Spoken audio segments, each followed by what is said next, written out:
The orbital shipyard of Valera Prime glittered like a crown of frozen lightning around the gas giant's emerald rings. In Bay 9 hung the most beautiful warship ever grown, the living cruiser Aurelius Venthar, a mile-long lattice of crystal and song flesh, pride of the Concordant Choir. For 3 days every alien pilot, Psion, Keth, even the legendary Solari Aces, had tried to bond with her neural lattice. For 3 days she had refused to wake, engines dark, shields cold, song silent. Then a battered human shuttle limped into the bay on one engine, clearance codes older than most species present.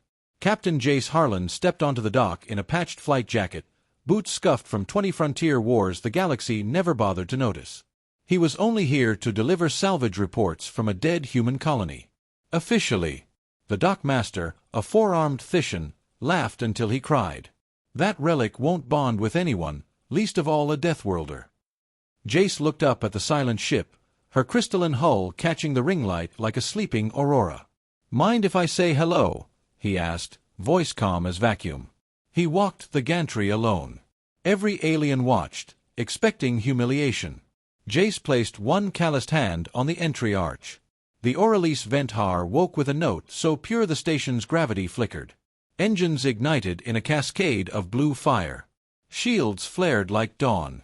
And every speaker in the bay sang, in perfect Terran English. Pilot recognized. "Welcome home, Jace Harlan." The galaxy's finest pilots stood stunned. The ship had waited centuries for a human to sit in the chair. And she was done waiting. Jace barely had time to register the living cockpit folding around him like warm crystal when alarms screamed across Valera Prime. A concordant battle group had just opened fire on the lower refugee rings, targeting a civilian habitat full of unregistered resonance-sensitive species. Official reason: quarantine breach. Real reason: the choir's high cantors wanted their genetic lines erased before they could challenge the monopoly on living ships. Through the Aurelius's forward viewport, Jace saw the habitat fracture. Escape pods spilled like seeds. One pod tumbled end over end, engines dead, straight toward the gas giant's crushing gravity. Inside that pod was a single survivor. The Aurelius showed him, a young Solari engineer named Lyra Voss, crystal-winged, silver-blooded, the only one who had ever treated human pilots with respect instead of disgust. Her colleagues had sealed the hatch behind her the moment the attack began. Traitor blood, they'd called her for defending deathworlders. Jace's jaw set like steel. "Plot intercept," he told the ship. The Aurelius didn't argue. She dove. Concordant interceptors swarmed, plasma lances carving emerald scars across the rings. The living cruiser danced through them, shields singing, point defense crystals spitting violet fire. Jace flew by instinct and fury, the ship responding like she'd been born for his hands. He matched velocity with the tumbling pod, extended a docking tendril, and reeled it in against a hurricane of enemy fire. The hatch cycled. Lyra stumbled out, wings shredded, silver blood trailing in zero-G globes. Every other Solari on the dock had already fled to safety. Jace caught her before she fell. "Hey, songbird," he said, voice soft despite the chaos. "Told you I'd catch you one day." Golden eyes met his, wide with pain and wonder. "You came back for me?" "Always," he answered, sealing a pressure patch over her worst wound. "Humans don't leave crew behind. And you've been crew since the day you bought me that awful Valeran coffee." Outside, the interceptors locked weapons. Lyra clung to his flight jacket. "They'll kill us both." Jace grinned the crooked grin that had survived 100 dogfights. "Let them try. My girl here's been waiting centuries to stretch her wings with someone who actually knows how to fly angry." The Aurelius Venthar sang a battle hymn older than stars, shields flaring white. For the first time in recorded history, a living warship had chosen her pilot. And she had chosen the one species the galaxy kept underestimating. The Aurelius Venthar tore through the interceptor screen like a blade of living light. Concordant pilots, the finest the choir had ever sung into being, found their neural links stuttering as the cruiser's new song rewrote the rules of space itself. Every evasive spiral Jace pulled, the ship anticipated half a heartbeat early. Every targeting solution, he thought, she painted in burning gold across his vision. Lyra clung to the co-pilot cradle that had grown from the deck just for her, wings folded tight, silver blood still seeping. Through the open bond she felt the ship's joy, Centuries of waiting, of being forced to reject every worthy pilot, finally over. "She waited for you," Lyra whispered, awe threading her pain. "All this time, she waited for a human." "Guess she has taste," Jace answered, rolling the mile-long cruiser through a storm of plasma lances that should have shredded anything smaller than a moon. A concordant destroyer loomed ahead, lance batteries charging. Jace grinned like a wolf. "Hold tight, Songbird." He flew straight at it. Lyra's eyes widened. "You're insane." "Certified." At the last second, the Aurelise folded her wings, literal crystal veins that phased through real space, and slipped between the destroyer's lance beams like a needle through silk. Point defense crystals unfolded into a halo of white fire. The destroyer's shields collapsed in a symphony of shattering harmonics. The cruiser emerged on the other side, trailing violet lightning, engines singing a victory chord that rattled every viewport on Valera Prime. Lyra laughed through blood-flecked lips. "You fly like the void itself is your lover." "Jealous," Jace teased, banking hard to evade a fresh squadron. "Terrified," she admitted, but her golden eyes burned bright. "And alive." Alarm spiked. High Cantor Verathal's personal dreadnought, Silent Dominion, dropping out of hyperspace dead ahead. The architect of the purge. The one who had ordered the refugee rings burned. Vera's voice filled every channel, cold and perfect. "Surrender the abomination and the traitor, Deathworlder. The choir does not tolerate corruption." Jace patched the open channel. "Lady, the only thing corrupted here is your taste in music." He cut the line and looked at Lyra. "Ready to show them what happens when a human and the ship that chose him get pissed off together?" Lyra placed her fractured hand over his on the controls. The Aurelise hummed in anticipation.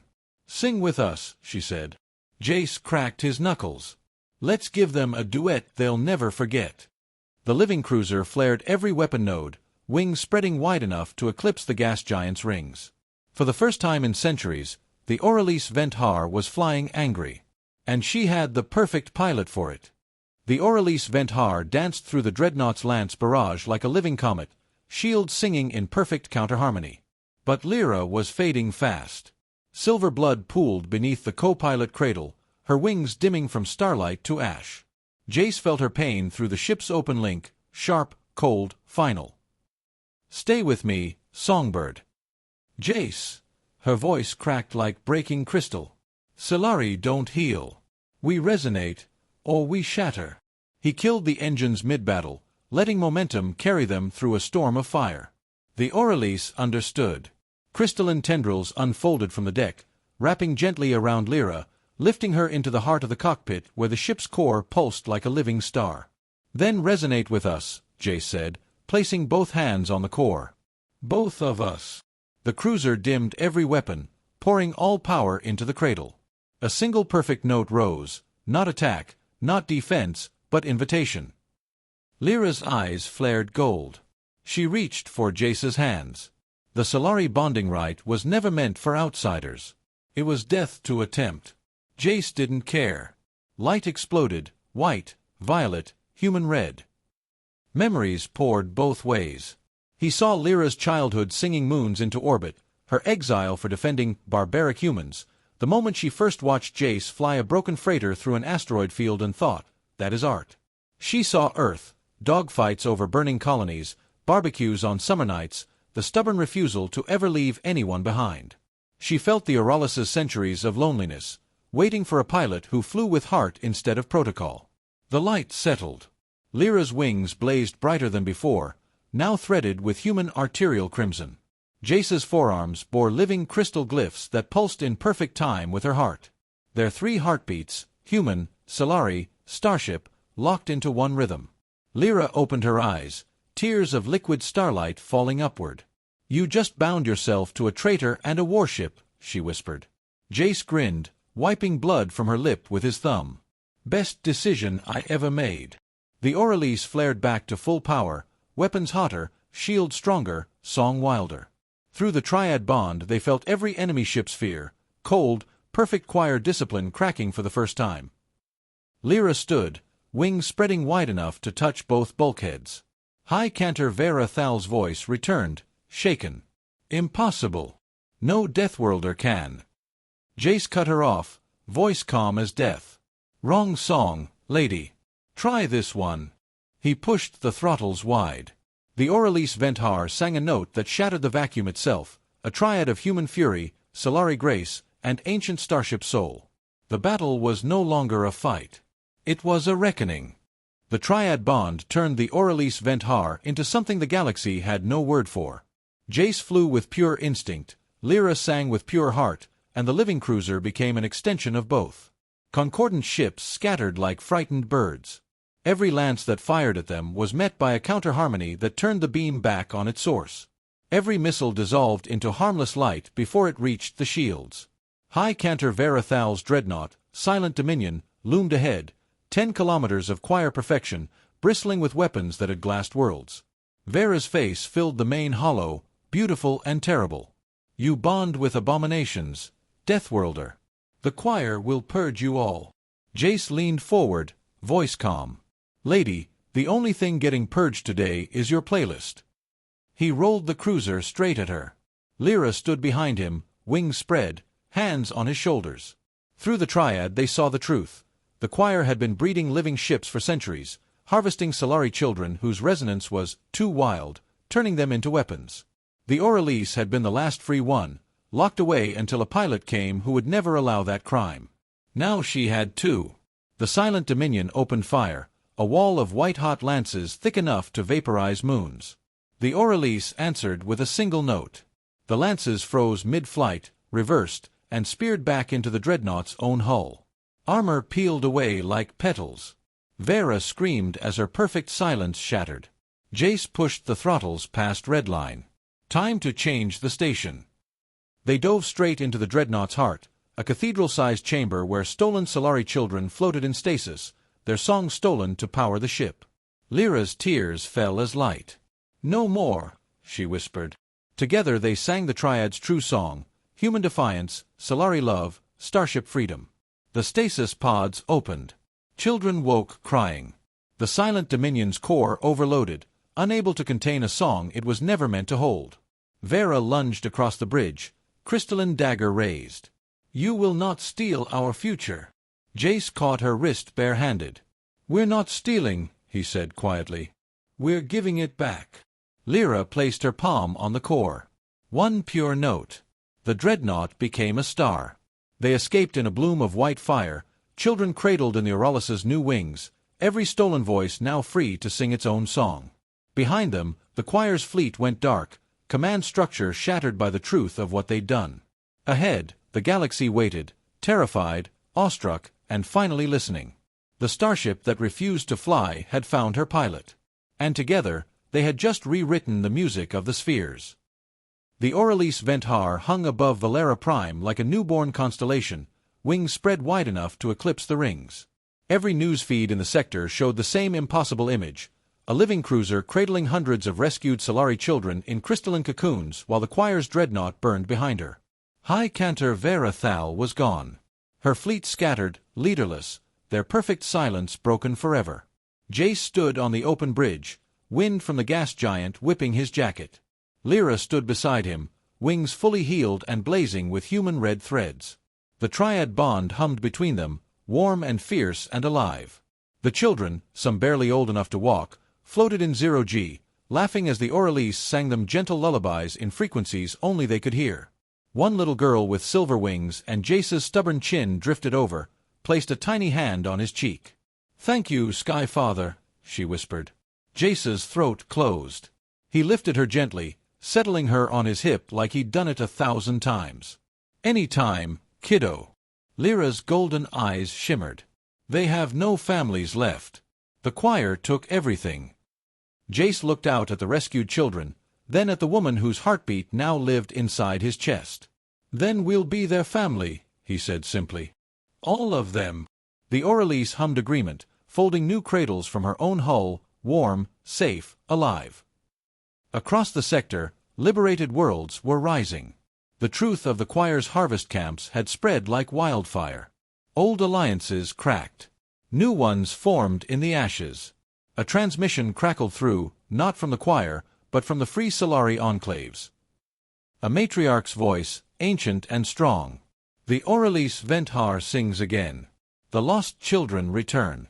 Name your price, human pilot. Jace looked at Lyra, at the little girl asleep on his shoulder, at the hundreds more drifting in the cruiser's embrace. No price, he answered. Just a promise. No child ever gets harvested again. Not on our watch. Silence. Then every Solari station in the sector lit up with the same song, gratitude, fierce and wordless. Lyra leaned her forehead against his. You just adopted an entire species, she whispered, half laughing, half crying. Humans are good at big families, Jace grinned. We'll manage. The Aurelius turned toward open space, wings catching starlight, engines purring content. For the first time in centuries, a living warship flew not for conquest, but for home. And home was wherever these three hearts, human, Solari, Starship, beat as one. They came for the children one final time. 6 months later, the remnants of a high choir, fanatics who refused to accept defeat, launched a desperate assault on the new sanctuary world of Alara's reach. 12 cathedral dreadnoughts, each grown from the harvested voices of an entire generation, dropped out of hyperspace like black hymns. Their leader, Archcantor Thalvorin, Vera's sister, last pure voice of the old regime. Her broadcast was ice. Surrender the abominations and the deathworlder. The choir will be cleansed. On Alara's reach, Jace stood on the crystal bridge of the Aurelius Venthar, now permanently anchored as protector and home. Around him, thousands of rescued Solari children played in fields that sang when they laughed. Lyra stood at his side, wings glowing fierce, very pregnant with their first natural child. The Triad bond thrummed with shared fury. They'll have to go through us, Jace said quietly. The Aurelius answered with a note that cracked the sky. The battle was short and beautiful. Jace flew the cruiser like a fighter, Lyra sang like a supernova, and every freed child on the planet added their small, perfect voices to the chorus. The dreadnoughts' harvested harmonies shattered against the wild, living song of children who had chosen their own future. Thalvorin's flagship, Final Canticle, tried to ram the planet itself. Jace met her head-on. Inside the cathedral bridge, Thalvorin waited, taller than Vera, voice colder, eyes empty. You corrupted perfection, she accused. Jace stepped forward, Lyra's hand in his, their unborn child's heartbeat echoing through the Triad. No, he said. We set it free. Lyra sang one note, pure, heartbreaking, human. The Final Canticle's stolen voices rebelled. Every harvested soul turned against their jailer. Armor crystallized and shattered. The dreadnought folded in on itself like a dying star. Thalvorin fell to her knees, mouth open in a scream no one would ever hear again. Jace didn't kill her. He offered a hand instead. Join the new song, he said. Or stay silent forever. She chose silence. The last dreadnought burned clean across Alara's sky, a funeral pyre for an empire built on stolen voices. When the light faded, the children ran out to watch the stars, pointing and laughing at the pretty colors. The old choir was dead. The new one was just beginning. 10 years later, Alara's reach. The Aurelius Venthar no longer looked like a warship. Her once razor wings had softened into sweeping arches of living crystal that caught sunrise like stained glass. Gardens grew along her spine. Children, human, Solari, and every beautiful mix in between, chased glowing fire orbs across her decks while the great cruiser hummed them to sleep at night. Jace Harlan, gray at the temples now, flight jacket still patched, stood on the highest spire with Lyra in his arms. Their firstborn daughter, Kilira, now 9, flew loops around them on wings that shimmered red and silver. Their youngest, a boy with Jace's crooked grin and Lyra's golden eyes, slept in a cradle grown from the ship herself. Below, the annual Harmony Festival filled the valleys, former enemies sharing songs, food, stories. The choir was gone. In its place stood the free canticle, 1,000 worlds that had chosen love over purity. Lyra rested her head on Jace's shoulder, wings folded around them both like a living cloak. They still tell the story, she said softly. How a human sat in the pilot's chair of the ship that refused to fly, and taught the galaxy what family really means. Jace kissed her temple, tasting starlight and home. Good, he murmured. Let them tell it forever. Kilira landed beside them, breathless. Daddy, Aunt Aurelius says it's time for the evening song. Jace laughed and lifted her onto his shoulders. Together, the family walked down the crystal ramp into the gathering crowd. Thousands of voices, high and low, crystalline and rough, young and ancient, rose as one. The Aurelice Venthar joined them, her mile-long hull resonating like the deepest bell in creation. No one led. No one followed. They simply sang, of rescue, of stubborn love, of children who would never be harvested again. And somewhere in the dark between stars, other living ships, lost sisters of the Aurelice, heard the song and woke for the first time in centuries. They turned toward Ilara's reach, searching for the pilot who had taught an entire species how to fly with their hearts. Jace looked up at the night sky, arm around Lyra, children laughing against his chest, and felt the great cruiser's gentle hum of perfect contentment. The starship that once refused to fly until a human sat in the pilot's chair had learned a new song. A lullaby. And she would sing it for every child, every night, forever. Because some bonds are stronger than empires. Some families are bigger than galaxies. And some love stories, human, Solari, Starship, are the only ones worth telling among the stars.